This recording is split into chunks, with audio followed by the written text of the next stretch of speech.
Welcome to The Longer Game, the only show that's dedicated to the future of retail. We bring on real-life people in the retail industry. We talk about their experiences, we share their stories, we apply it to what's currently going on in the market, and we look towards the future of retail. You could say it's Retail Reimagined.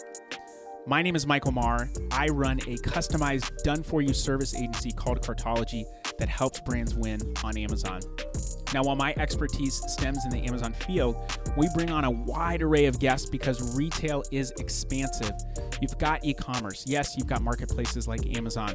You've also got brick and mortar that is evolving. You've got logistics. You've got technology, finance. There are so many aspects to retail, and it's complicated. So we're here to bring you the entire story.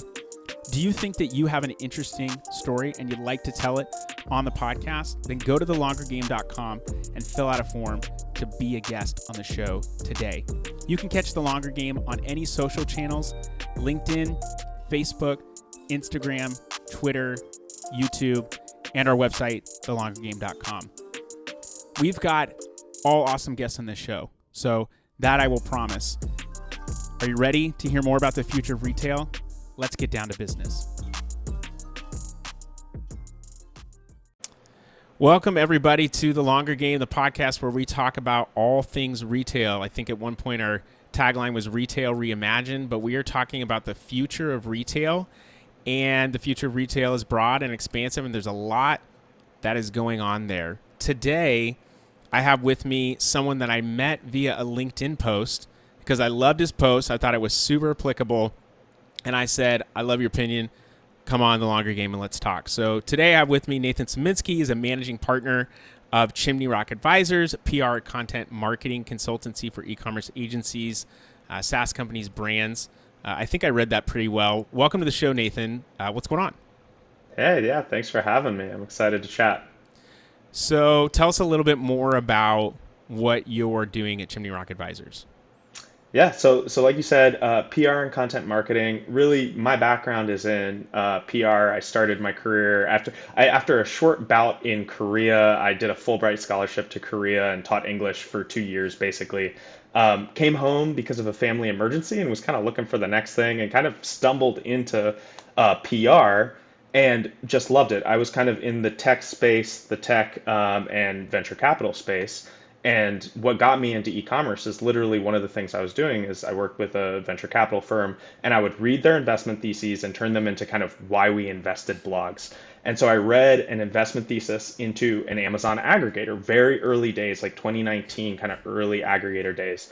And for those who aren't familiar, aggregators basically acquire Amazon brands at scale and try to operate them and roll them up into kind of one larger house of brands. And so I read the thesis. I thought it was really unique. I thought it was well timed, which I think that's timing was something that aggregators did not have in their favor, and we can get into that later. But so I joined an aggregator. I thought they were really interesting. I kind of just put myself out there and was talking to a lot of them, and ended up working at Perch, which was one of the earlier ones. Raised about $1 billion and acquired many Amazon brands, over 150 maybe, something like that. And so I was a very early employee there, and just got my feet wet in the world of e-commerce. I was working on everything. Like I was so early that I was doing PPC for some brands in some cases, and then also kind of helping. Whoa, that's crazy. Yeah, so I was doing PPC on one side and then also doing kind of marketing and PR for Amazon, helping us acquire brands. So I was looking at P&Ls and looking at the brands themselves, talking with them as a salesperson, essentially, doing the PR to get in front of them and so that they would know who we were, and then managing, in some cases, PPC for them. And so I got to see the whole process, and it was really interesting. And so eventually, things kind of became difficult. At Perch, we stopped acquiring, and so I was less helpful to the team. And so I ended up starting my own PR agency because I saw that there was a lot of traction for just getting your messaging out there with the right reporters. And I looked at my Rolodex and I was like, I know these reporters at Bloomberg. I know these reporters at Modern Yeah. Retail. And so let's see what we can do. And so it's been about a year, and we've done some cool things together. So in short, that's how I got to where I am now. You are the kind of person that I like that says, put me in, coach.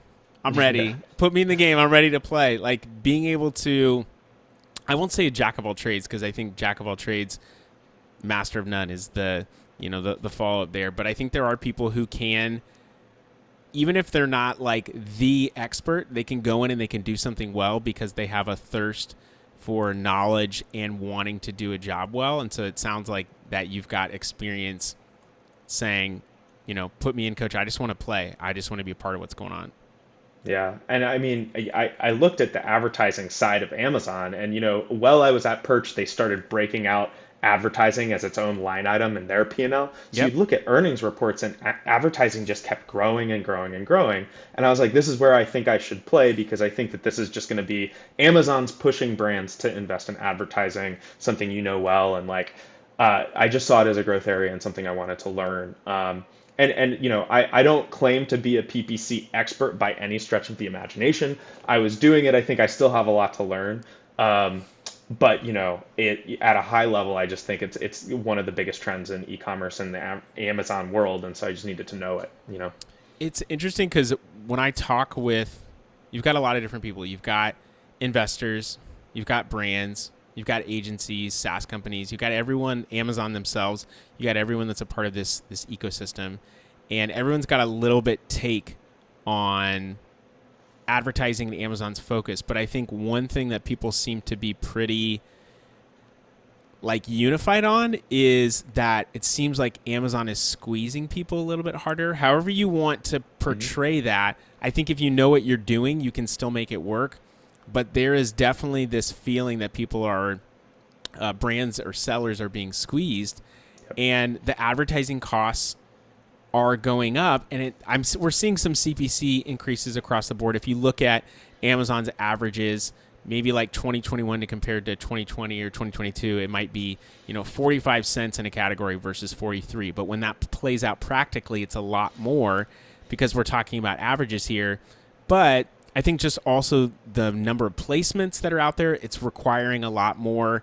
And I really see those ad spots as they eventually kind of become organic placements, because if you're not spending and getting visible there and getting sales, someone else can increase their velocity there, and that will ultimately help them organically too. Yeah, yeah. No, it's that, and I mean, it's become such a defensive thing. I guess if you're an established brand, it's a defensive placement in a lot of cases, or a conquesting opportunity, and then Amazon's prioritizing that, and then I think the other thing is that they've started to prioritize external traffic, and I think people put research out there about how you can drive that and how that has a real impact on organic velocity. But like, yeah, it's Amazon's definitely squeezing brands, and if you look at like the cost per clicks, they've just been going up. And it's interesting when you compare that to a marketplace like Walmart, where it's like less than half the CPCs and less than half the placements as well. It's much more an organic marketplace than Amazon is today, although they're really pushing to become a lot more like Amazon over time. But if you're going to spend, it's just more expensive on Amazon, no question. So I want to get to that in a second, but I talked about how I saw a LinkedIn post of yours, and I was like, reached out to you. I think a lot of people are afraid to send a direct message to someone because of especially on LinkedIn, because of all the spam that you get. But if you send something that's genuine and is real, I think people pick up on that and they appreciate that. So anyway, I'm one of those people, and I was like, loved your post. Essence of your post was a lot of people are chiming in on the failing aggregators that are happening right now. There are, several aggregators that are either looking to sell or are filing for bankruptcy. And there's a lot to that, but the thing that I really did not like seeing was people saying, "Oh, this is kind of fun to watch." And I'm a human. I have emotions. I have vengeful thoughts against people, but it's not something that I want to encourage because I know that that's not right. And even someone that is my enemy, I don't want to, and they own and run a business, I don't want to see your business close up unless your business is human trafficking. I want to see people succeed in business because I know how tough it is. I've been an entrepreneur the past 13 years. It is not easy, and there are plenty of sacrifices I've made. So I reached out to you and was like, "Look, Nathan, that was a great post, but I think you hit on something, which is, hey, I want to chime in. It's not just that they're failing. There's a lot more. Not all of them are failing, but like."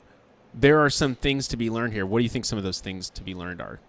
Yeah, stepping back, just, I did want to make that post as a human, and I recognized as a former employee at an aggregator that like I'm just going to be biased there. I just Sure. know people, not just at Perch, but a lot of the aggregators who are just excellent, brilliant people, some of the smartest people I've ever worked with, and I just like had a blast. I don't think I'll ever feel as alive as looking at several tens, hundreds of millions of dollar deals at the same time and trying to evaluate whether they were the right thing to do. That's awesome. Yeah. And there was a lot of stress because a lot of aggregators raised a lot of money and you were in a competitive environment where you had to deploy that capital and the multiples for which you were buying these brands was going up over time because more people saw it as an opportunity. And so I think that aggregators, and this is to answer your question, were a victim of circumstance in a lot of cases. They raised when I think interest rates were really low, rock bottom. And in many cases, like you didn't really even have the option to lock in that interest rate. They were variable interest rates, unfortunately. And so once interest rates went up, you were paying a lot in debt that became unserviceable after a certain point, unless you were growing the brands like crazy. But unfortunately, a lot of brands were buying at a peak in sales for a lot of aggregators were buying brands when they were peaking during COVID, when like everything was going up, it was shooting way up, and everyone was like, is e-commerce changing forever? Is this really the new way? And the answer was like, no. If you look at that kind of growth in e-commerce, there was a spike, and then it returned to that kind of predictable rate that we've seen for a long time, and we were paying higher multiples for brands that were seeing an unusual spike in sales and couldn't replicate that really. It felt like it was going to be forever at the time, It did, yeah. but it just was not the reality. Yeah, yeah, and we were wrong to invest. I think thinking that that was true, but it's hard to go back into that time when like everyone, like venture capitalists, brands were thinking it, aggregators thought it, everyone just thought there was a real shift in consumer behavior, and it just didn't pan out the way we thought it would. It didn't stay at quite the fever pitch that it was. Like when I looked at growth, because I had created this is going to sound like a flex. Maybe it is. I don't know. Who cares? But I created Let's a go. course for CXL in 20 would have been 2022. Yeah, it was last year. It was selling on marketplaces. And so it was all about, of course, Amazon, but Walmart, eBay. Those are kind of really the big players. There's more that are growing and more people that are going into, I would say, more niche marketplaces. You've got like Target, but that's more select. And regardless, I was creating this course and I was doing a lot of research, and it was showing that the growth rates in e-commerce were in Q2 basically of 2020. There was 10 years worth of growth because it went Yeah, up went from like 12 to 16%. E-commerce went from 12 to 16% of total sales, that's and it, wild. it was about point 4, point 0.5 growth each year for the past 10 years prior. So it ends up being about 8 to 10 years, which was crazy. But basically, what you said is correct. It did not stay quite at that level of acceleration, and the real reality is over 80% of products are still bought in store. Hmm. A Yep. lot. I make my living off Amazon, so I'm very focused on that. But there's still a ton to be had in retail, and I think people are still going to want and crave that in-person experience. Yeah, no, I think you're 100%. And I think we both are believers in kind of omni-channel these days, and it's just easier to do so, although it's also you fragment things, and it's like it's hard to focus on all of them at the same time, and especially ingesting the data and understanding performance truly across all of the different kind of elements of your business. Um, but yeah, no, it really did accelerate growth. And so aggregators were able to raise a lot of money on that premise. And I think it's really easy for aggregators to be cast as kind of, the Patagonia clad financial people from New York, the Wall Street kind Yeah. of bros. And I think that exists. There's no question. And so to kind of go back to your first comment about how like on a human level, some people were celebrating their demise. I get it. I get it, especially because Amazon brands and sellers are so like they're DIY people, and like I have so much respect for sellers. And one of the first things I did was like came in, talked to a seller that had sold to Perch, and just kind of got to know their story and create a video case study with them. And it was a husband and wife couple who just started selling like a very niche like brand of soaps that became the number one. I don't think they ever expected in their wildest dreams to become one of the number one sellers in kind of this niche, but they did on Amazon.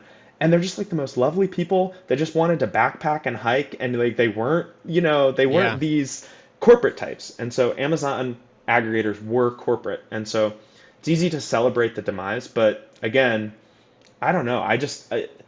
There are so many lovely people that just wanted to do right by the brands, and it's hard when you have, debt obligations that you like that it's primary, and they were the preferred. I can't remember what the term is, but there's like that they didn't have an option. They had to set, they had to give the money to the debt uh, entity, I guess, and they couldn't pay sellers in some case, and that is what breaks my heart. Yeah. That's the thing. Knowing sellers, it just like upsets me a lot, and I think that that's the biggest thing I have a regret for is that aggregators probably didn't do right by a lot of the brands that they purchased, and it was a cocktail, that it was hard to swallow, I guess.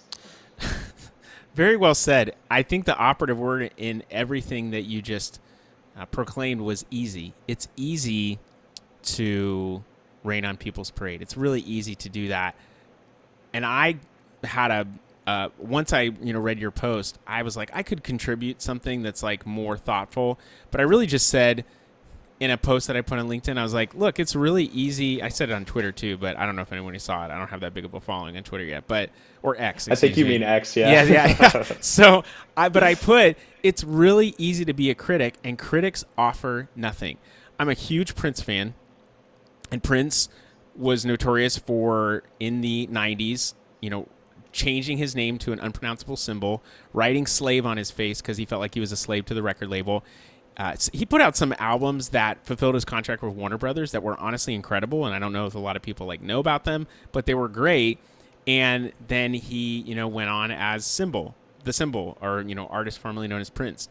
And he fought the record labels because he said, "I'm the one that created this stuff. The record label should not own it." And interestingly enough, streaming services haven't really changed that record label musician ownership. They still are paying, a thousandth of a penny for every stream. I am a musician. I do have some songs on like Spotify and stuff. I make maybe a penny a year, so it's very, very small. But like there's a brand called Wolfpack that they really great artists, super funky, really awesome people, very talented group of individuals, but they don't make a lot of money off of streaming. And they were really smart and crafty, and they said, hey, we're going to create a silent album that we want you to just put on your computer and stream it nonstop, and everyone who does this, we'll put on a show for you, and we'll give you $1 of the show. And of course Spotify caught on to it, but they did it, and they gave everyone $1. And it's probably a great show, but like Prince was famous for saying, let the baker make the bread. Let the person who's doing the creating just do the creating. Yes, sure, a record label can help with distribution and all that kind of stuff, but they were the ones that were dominating. And critics are, I feel, like that. They are not doing any baking. They're literally saying this tastes terrible or this tastes great, and it's like, okay, well, that's your opinion. You offering that critique is not doing much of anything. It's not contributing anything positively. And even if you have a critique of someone, a positive takeaway could be, hey, I learned something from this. Yeah. I like something what you said. Hey, it really pains me to know that some of the sellers didn't get paid. We also learned this stuff here. That's a critique of sorts that I think you can get something from. But just these guys suck, down with them. Yeah, that's not really helping anybody at all. And if anything, I think it kind of makes you look like an ass. Yeah, no, I agree. And it's just like what I close that post in is like, with all of the brands, SaaS vendors, agencies in the space, if they succeed, I'll celebrate with them. And if they fail, I'll mourn with them. And like, that's just how I feel. Like it is so hard to go out there and create something, and just taking the leap, for me a year ago when I started my PR agency, that was like such a difficult decision and such a stressful thing early. And like, I just have so much respect for people who are out there building something much bigger than I am so far. You know what I mean? Like, I just have so much respect. And like, I want everyone to succeed. And it's tough when it's tough when it's just like, we know that that's not going to be the case in the world of business, especially today when like most businesses are going to fail. Like, we are in a really uncertain economic moment where it's like consumer demand is sticking around and Amazon is going to hire more people than ever for this holiday season. So like, we think that it's going to be a great holiday season, but like, there are also some things with like, student debt that's coming back, the interest payments. Like, there are real big question marks around the consumer today. And yeah, I don't think even the smartest people in the world know what's coming in the next 6 months. I really don't think that. And we have some educated guesses, but it can be hard. So yeah, I here's one area that I think aggregators were right though. Um, they were right that like Amazon represents this beautiful body of knowledge and data where you have amazing like keyword data that can give you insight into product creation and like niches, in real time, and it's really beautiful. And like all of the P&Gs of the world are so slow to adopt kind of the rapid iteration that small micro brands on Amazon have. And they're really like micro brands are so much more attuned to what consumers want in real time. And so aggregators wanted to ingest that data at scale. Instead of a niche, they wanted to go after many, many different niches and see if there were like real learnings that you could pull from that to create a really fast product loop. So the acquisition was phase one, right? Like everyone Yeah. thinks of aggregators as acquiring. That was not really what we were after. We were acquiring knowledge, I That was think. the first step in Yeah. progressing there. Yeah. And once you get the operational understanding, and kind of create the SOPs that allow you to like operationalize this and get it going. Then step two was like, we're going to launch products into niches because we have a really fast product development. And that's where we invested Perch. We had a product development team, and, like innovation team that we were saying, all right, we have now manufacturing relationships that we've acquired. Let's go like make these products first. Let's make the products cheaper by like kind of putting things together wherever possible, right? Combining and getting scale discounts. But then let's start like launching products within brands, right? That are kind of like adjacent to a brand that already exists. That's just like that makes total sense. Maybe it's just a new color variation, whatever. That's the simple. But then let's launch kind of families of brands around kind of a lifestyle. And so that's what we started doing. And unfortunately, I think that like the market caught us at the wrong time. I think that that's where the future would have been for Perch. And for a lot of aggregators, I think that's where the future is going to be. And I got off the phone with a guy he's a product innovation guy at Canon. And Canon has seen kind of the dip in demand for printers. And so they have these really interesting injection molding facilities in the US where they're like, we're not printing it. We're not making anything in these today. We want to become aggregators. Like we want to acquire the knowledge like you did at Perch. And then eventually we want to manufacture all of these brands in-house, take them from China and be able to actually do it for cheaper, not have to get a container, manufacture them domestically. They're completely like automated manufacturing deployments or factories or whatever you want to call them. So that's like a really interesting take on the aggregator side where it's like if you can get the manufacturing side to also be you have scale just on one end where scale is just good in general, but then scale manufacturing kind of discounts. That's when it like really starts to add up and like 1 + 1 actually equals 3.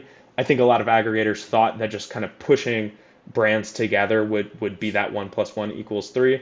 And it's not that easy, like just to go back to what you were saying, it's just not that easy. And it takes time to realize the scale discounts.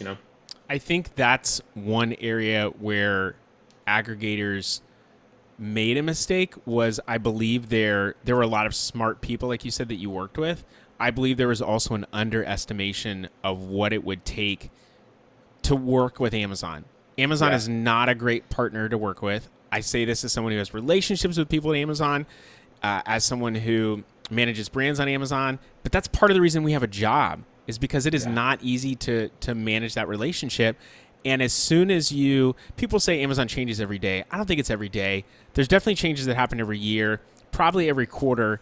But there are things that you will fix, and maybe a year later it's like, hey, this same fix is not working. Mm-hmm. We have to be able to pivot.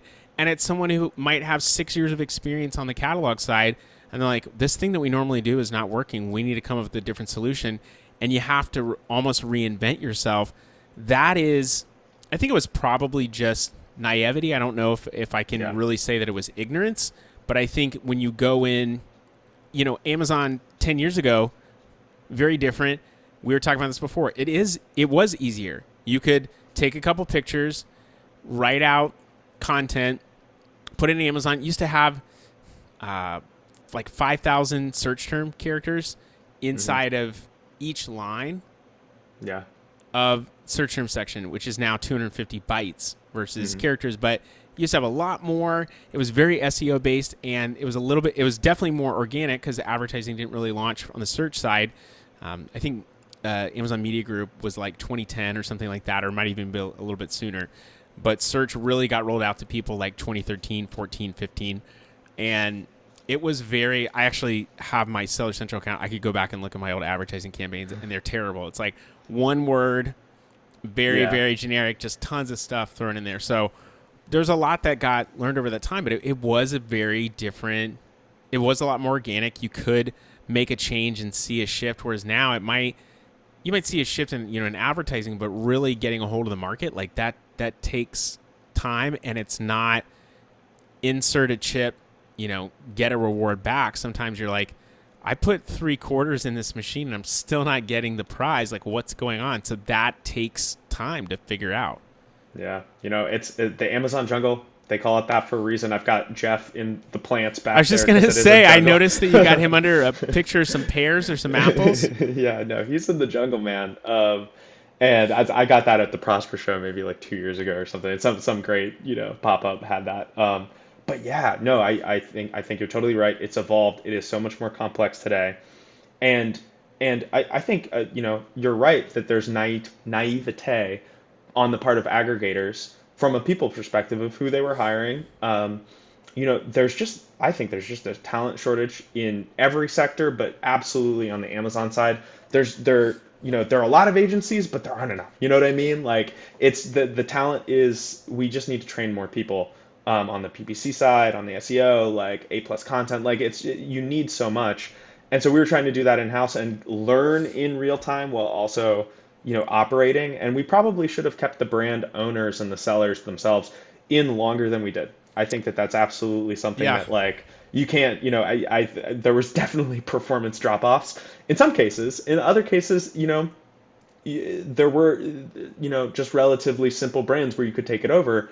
But man, more often than not, there was a lot of complexity and sellers that just had their own tricks and hacks, and you had to not only take that over and understand those, but then you had to evolve past them in some cases where, that's those a really working. good call out. That's a really good call out that if we kept brand owners on longer, could there potentially been more success? Timing still is a factor, so you probably would have dealt with increased interest rates. You probably would have dealt with changing consumer spending. But yeah, I mean, that's a really good call out, I think. Yeah. And again, I just want to say I have so much respect for sellers, man. Like, every single person I've met has a unique story that brought them there, and like grit, and it's when you own it and you have ownership, there's going to be a different level of grit there. And I think, again, super smart people at aggregators, but like ownership's just you have more stake in the game. You know what I mean? So can't replace that. 100%. Who has the biggest potential to take on Amazon and potentially win the game? Yeah, well, I think Amazon has taken a stance, which I think is really interesting, and we've seen it in only the last several months, where I think Amazon says multi-channel is the future, and maybe they thought they were the only game in town now, and I think they're saying, actually, no, multi-channel is the future, and a bunch of marketplaces are going to win, and we want to be the fulfillment partner that makes that happen. And so they launched supply chain by Amazon, which is a recent innovation.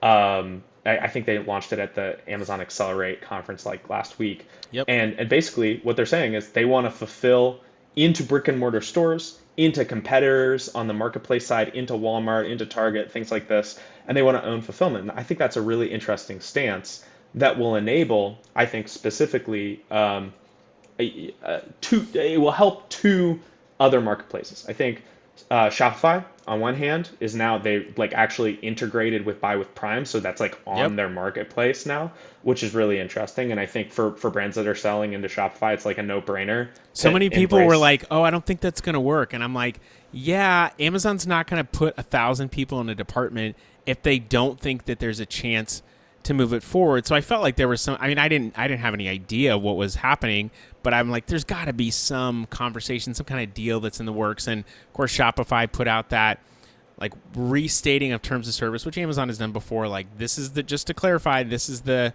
thing that you should be doing, mostly around payments. And I get why they want to hold on to those payments. But then that announcement came out that they were officially going to make Buy with Prime an app in the store, which I'm like, okay, that makes a lot of sense, especially given that they had just sold off their logistics business to Flexport. Yeah, no, Deliver, I was not successful. I mean, doing fulfillment is so hard. It's the most complex So, part of like being a marketplace, and yep. like I wouldn't want to do that. I would not want to do that. I think it was right for them to divest themselves from Deliver, and Amazon's just they've got the scale and the know-how. Like they're just going to do it. And yeah, if you look at brands that have embraced that, I think Amazon put this out, but conversion rates go up by 25% if you put that in your Shopify store because people know what to expect. The speed is such a value to customers. They just know that Amazon's going to be able to I think deliver it's the that. Prime. It is that Prime logo, like just like Yeah, AWS was an extension of MWS, just yeah. like Amazon's logistics have now been able to fulfill to other platforms. Like they create the systems, and that's what's so powerful. And I think Prime could end up becoming its own Yeah. entity, like just giving people a Prime badge. Like there is trust that's there. Yeah. So that, on the Shopify side, if you're already selling into Amazon and you're also a Shopify merchant, like you're going to do that. That's just so much more easy for you. Yep. And if you're not, I think that the conversion rate will speak for itself over time and people will start adopting it. It's just easier, and cheaper in a lot of cases. So there's that. And then also, I think Walmart is going to be a big winner from that. Walmart does have their own fulfillment services, don't quite have the same legitimacy, I think, as Amazon, but now they're going to be able to reap, I think, some of this fulfillment. Where I think fulfillment is a major reason why you're not going to get into another marketplace because it's just an added headache. I mean, there's so many things that add to the complexity of going on to a new marketplace, but I think fulfillment is one of the major ones. And so I think Walmart is interesting because it has like a new shopper demographic. And I think a lot of people don't know this. One of my clients is a data analytics company. They're called Prosper Insights and Analytics. And they run a monthly survey. They've been doing it for 20 years. If you've ever seen any of the National Retail Federation reports around Valentine's Day or things like that, they are the people that power that. And so the Okay. survey's been going 20 years, about 8,000 respondents every month, and they just every marketplace you can think of, every shopper profile is answering questions. It's super representative, and they ask them like several hundred questions. I can't believe people take this every month. It's like it blows my mind That is uh, crazy. the level of detail they have. And so one of the things we see from the Walmart Plus members, who are kind of their online shoppers, basically, is that they are significantly wealthier than the average Walmart shopper. I think we have this like impression of them as being kind of value shoppers that might not be high up on the wealth Well, we've scale. all And seen like, all the people with like their butt cracks hanging out and stuff. Like we've yeah, got that image of the America's Funniest Home Videos yeah, that no, are out people there. of Walmart, Yeah, yeah. it's a thing, and I get that. But like the online shopper I just dated is, myself by saying America's Funniest Home Videos. no, I But remember that. social media might be more applicable. But yeah, Yeah, yeah.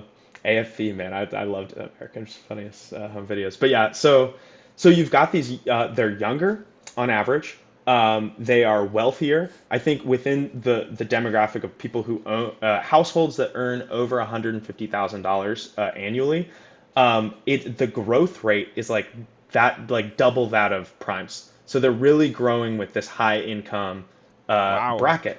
And so I think that it's Walmart you need to watch because I think the things that you might think anecdotally are just not true about the shopper online. And that shift, they're growing really fast. and they're innovating on the ad side. And so I think that that's opportunity for you.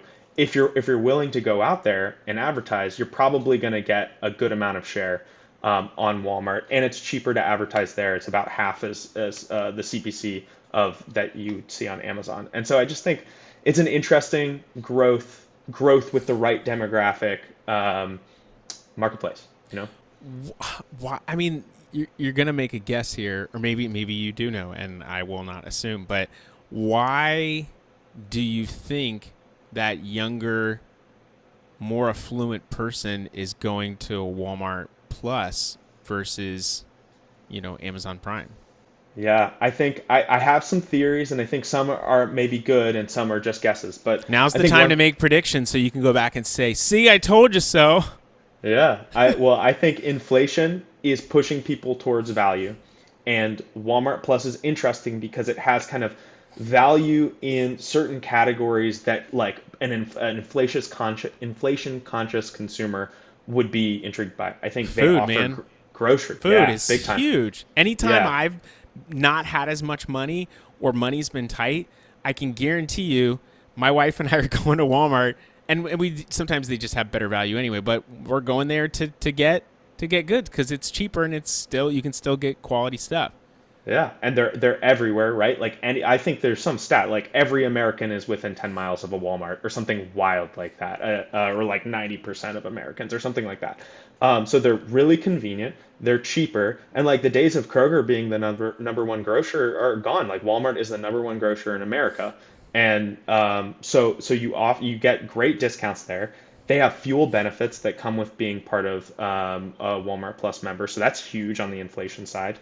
And so on inflation, you have people that might not have been worried about that in the past. They're looking at the economy. They're saying, let's save on these certain, these categories. But then also they have partnerships that I think are brilliant. One of them is with American Express. And so if you're, I think, a platinum card holder at American Express, you're automatically in Walmart Plus, which I think is really interesting. So you're talking about high income households. That's boom, you get access to this huge demographic of high income households. So yeah, and then I mean they're doing certain things that Prime is kind of doing. They have a partnership with Paramount Plus, on the streaming side. So they're bundling things, but it's like $100 to be a Walmart Plus member or something like that a year. Way cheaper than Prime for sure. So, you know, that's what I think. Yeah, I think of all the marketplaces that are out there, a lot have tried. eBay was, the marketplace for the longest time, and then Amazon came in and was, slowly growing. And to your point about being quicker to iterate, the reason why I think 60% of products that are sold on Amazon are from the third-party side, and you've still got brands that are doing, 20, 100 million on the third-party side, but they do move faster than the bigger companies like the P&Gs and the Johnsons & Johnsons of the world. They are taking information and saying, okay, what can we do with this? And they really need to move quicker. They can't afford, they don't have a big bankroll or a bank necessarily backing them up where they can say, hey, we've got time to work on this. So I think that that's true. And also, if you look at big companies, they're actually creating venture arms of their companies that have the financial backing of a bigger company, but they're able to move quicker or operate differently, which allows them to say, hey, let's spin up a brand quicker, and they don't have to operate by the same, principles or go through the same level of red tape that we might have to go through. But there's a lot of marketplaces out there that have tried to compete. And I think Walmart has a couple of things over Amazon.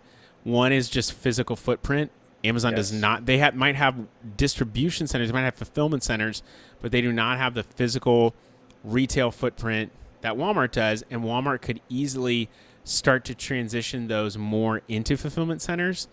And I know Amazon has Amazon Today. They're trying to leverage brands that have stores, but Walmart has BOPIS. Like, that's a hard. It's something that I think people probably during the pandemic that people started to lean into more. I don't have data to show that, but you don't want to go in the store.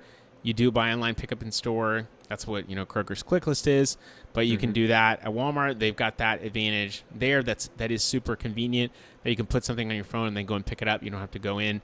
It's harder to do. I mean, you can do that with, Whole Foods or something like that, or Amazon Grocery, but I think the selection and probably the value is going to be a lot better on the Walmart side. So I think they've just got more behind them that will allow them to take on Amazon. And I'm all for the battle, man. Like, let's see who can bring the goods. Amazon's got a lot more of the tech side, and they're really good at innovating and creating stuff. I'm not worried about Amazon being an e-commerce giant. Like, the things that I think are crazy are the number of industries that they're in. It's not just e-commerce, it's fulfillment. It's now supply chain. It's hosting. It's streaming. Amazon Pharmacy. Yep. Like, they're everywhere. That is crazier to me than the fact that they're, maybe now closer to 60% or maybe closer to 50%, I think, of all e-commerce sales. Like, that I think is crazy. Yeah, no, I think you're right. And I mean, there is a case right now with the FTC about, Amazon's monopoly-like, footprint. And what's interesting is Amazon's, taken moves to strong arm sellers in the past. I think something they announced that was going to go into effect in October was that sellers that weren't using FBM were going to be given like a 2% surcharge to fulfill themselves. And it was just one of those, another thing to force them to sell or get more fees from sellers. And they've recently stepped back. I think news broke today. I saw on Bloomberg that they're going to not do that. And I think seller fulfilled Prime opened back up too, which I think was part of the pressure. Yeah. Yes, and see, it's because of this lawsuit actually. And so I think that's a good thing for sellers because fees have been going up for forever, and so it's good that they're stepping back. But competitive pressure might see that as well. So I think, yeah. Director of the FTC doesn't really like Amazon very much. No, I think she's had it out for them. So now she's like, I can actually take action. I know, and in many cases, I think like it's a lot of the case I think is probably trumped up a little bit, and it seems like a personal vendetta. But I think any pressure to make them be more seller friendly is good, and I don't think that the court case will necessarily end in breaking up Amazon. I don't think that's good for Americans generally. No. But I do think making them be more conscious of their impact on sellers is just a great thing. So sometimes you need to swat people down a little bit and say, look, like, you're getting a little bit too big for your britches. You need to chill out and take it easy. And like you said, I'm all for. I want the market to be able to compete, and I don't want to be anti-competitive in that nature. But yeah, I mean, you need to be able to. The sellers and brands need to be able to be competitive, and when you just totally squeeze them, it's really hard to do that. And I think I've said this before. I don't know if anyone's going to do this. It would take a lot of money, but one of the biggest opportunities to take on Amazon, it's not all of the fulfillment, all that stuff, the selection. That's all well and good. One of the biggest complaints that people have with Amazon is seller relations. Mm-hmm. And they have improved. They have definitely improved. But if someone were to come along and say, hey, we care as much about the seller as we do the consumer, Amazon does not. Yeah. I think it's very clear. They very clearly care about the consumer. Product selection is, of course, seller side, but it's for the sake of the consumer. eBay went back and forth on that. They used to be very seller focused. You buy something and you didn't get it, and they're like, too bad. And then they went back to being more consumer focused, and so they've gone back and forth. But if someone were to come along and say, we care about both and we're going to balance the scales, I think you would see a lot of brands start to invest energy. I mean, they have to get a lot of other things right, but they'd start to invest energy into being live on that marketplace. Yeah, and one thing I have to say in relation to that is on the PR side, I'm all about breaking stories related to these marketplaces. And I know a lot of reporters are there waiting to see what's the next, what is the evolution of Walmart versus Amazon. One interesting thing is Walmart hosted kind of a secret seller event maybe like a month ago now It was invite only, and they're really trying to poach Amazon sellers because they Yeah. want to expand selection and make it a better marketplace. And so they wined and dined these sellers. It was their first ever seller event that they hosted themselves. But you saw their presence getting larger at, they showed up at Prosper last year for the first time, or maybe the second time, but they expanded greatly. But they're out there trying to talk to sellers in a way that they haven't in the past. They were very big at Shop Talk this year too. Were they? Yeah. No, and here's the one thing about that event is Doug McMillan, the CEO, was there talking to sellers and really viewed them as a customer. Bezos never showed up to any event for third-party sellers. That was not his Doug interest. McMillan was at Prosper this year? Not at Prosper, at the secret Oh, Walmart. I think it was okay. called Walmart Let's Grow is what it was called. But yeah, no, that would have been wild if he'd been at Prosper. I was going to say that would be crazy. Isn't that where they also announced that they're not doing increased fees for Q4? Yeah, I think so. So yeah, that's a huge like very clear, I think, dig at Amazon. Mm-hmm. Yeah. So it's interesting as you kind of like framed it, like who wants to be the seller-centric marketplace. I think Walmart is thinking about it, and they still, like value is so important. They want customers to associate them with value, and I think right now that kind of flywheel is still very much in effect. But I think they're also kind of just showing a level of detail and care. They have a lot to do on the marketplace. Don't get me wrong; it is antiquated, and the tech isn't there yet today. But I think that they are indicating that they care and that it will be down the road, Well said, man. All right. Tell people, we've covered a lot today. I think we could cover more. Maybe we could even do a part 2 in season 3. Where can people find you, Nathan, if they want to know more about what you're doing? Look in the jungle, look behind that plants that you have. Tell people where they can find out more about what you're up to. Yeah, so Chimney Rock Advisors does not have a website because LinkedIn has been good to me, and that's where I focus all my efforts, and I push my clients to create thought leadership on LinkedIn because I think it's a great marketplace for ideas, So you can find me, Chimney Rock Advisors on LinkedIn, Nathan Sieminski on LinkedIn. I do, thought leadership every single week, and I push my clients to do that. If you want to get in Bloomberg broadcast TV, I'm your guy. I can get you talking on Bloomberg Tech or any of those shows. And yeah. You've got the stacked Rolodex that people want to get access to. Yes, sir. Yeah. All right. Well, thanks for coming on, man. Everyone out there, it's a crazy omni-channel kind of world, and there's still lots to be had, lots of opportunity. So get out there and seize that opportunity. And remember, public service announcement, you're dealing with other humans. People that run other businesses are humans too. So let's show them a little love, I'll say. But that's it. That's our show. Time to get out of here. Peace out. All right. That was the show. What did you think? That was the longer game. We would love for you to share the show with other people and to leave us a review of the show. So go to iTunes, go to Spotify, even go to YouTube, comment, leave a review, and share this on any social channels that you are active on and wherever you have influence. We want to share this story and stories like it to as many people as possible. Do you have a compelling story and do you want to come on the podcast and talk about it and you're in the retail industry? Then go to thelongergame.com, fill out a form, and we will contact you about coming on the show. You can find us on any social channels, Instagram, LinkedIn, Facebook, Twitter, and you can go to our website, thelongergame.com, to actually read all of these episodes in blog form in text, because we know not everyone's going to listen. This podcast is brought to you by my agency, Cartology. We are a customized, done-for-you service agency that helps brands win on Amazon. It is super complex selling on the Amazon marketplace. We help simplify that for you. This podcast is also brought to you by Podcastify Me. They are a full-service podcast production company that designs podcasts around people who are paid for their advice. That is coaches. If you want someone to help create, strategize, and distribute your podcast to the masses, go to podcastify.me to find out more. I've so enjoyed that you've been a part of the conversation and that you've given of your time to hear these people's stories. We'd love for you to share. If you want to find out more, just go to thelongergame.com. Hope you have a great rest of your day. Stay blessed. And until next time, cheers.